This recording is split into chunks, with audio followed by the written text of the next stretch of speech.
This module is about Unix history. Unix began life in the early 70s in the Bell laboratories, which were at the time owned by AT&T.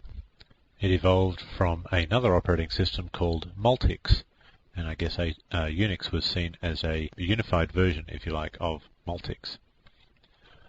Whatever its heritage, it proved to be a very popular operating system, and many companies wished to have and develop a version of it.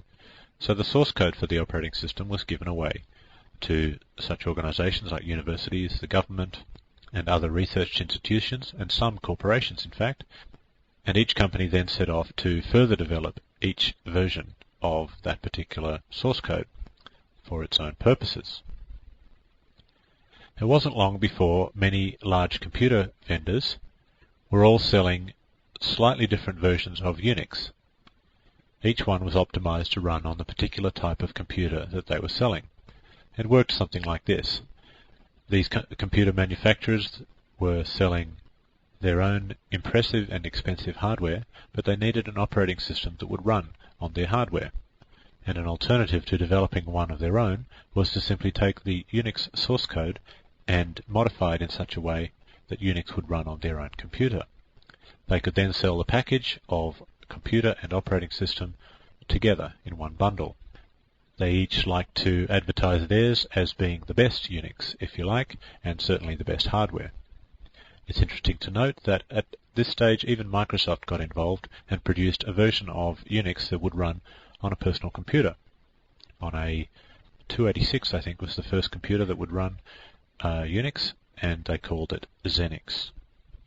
They don't have Xenix anymore. They sold Xenix to the Santa Cruz organization, who are known as SCO, who rebadged it as SCO Xenix, and then evolved it into another package called SCO Unix. Now, a problem started to evolve.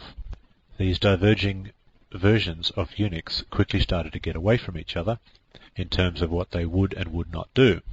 They all called themselves Unix, but they were seldom able to interoperate. Clearly something needed to be done. And something was done. In 1987, AT&T got together with Sun Microsystems, who respectively marketed the two most popular versions of Unix, which was System.5.UNIX and BSD-UNIX. BSD stands for Berkeley System Distribution. And they essentially took all of the features of both products and combined them into one greater product called System 5 Release 4. This was then supposed to be the new standard of Unix that the entire world would adopt. However, it didn't really work out that way. The rest of the players in the Unix market thought that that was a little bit, say, monopolistic, so they decided to band together and form another version of Unix, which they were then hoping would become the world standard, and they called theirs OSF1. They called it OSF1 because they were the Open Software Foundation. Their aim was to make all the technology in Unix standard and open, so that all versions of Unix from then on could interoperate quite easily. So we had two competing standards, and it was getting out of control. In the meantime, Microsoft was releasing Windows NT and gaining market share in the server operating market, and naturally there was only one version of Windows NT. This was one of several factors that enabled Windows and Microsoft to gain market share in the server marketplace. Another was that it was Microsoft's own brand, which is quite powerful these days, and another was that it would run on the Intel x86 PC architecture, which is a very cheap hardware platform.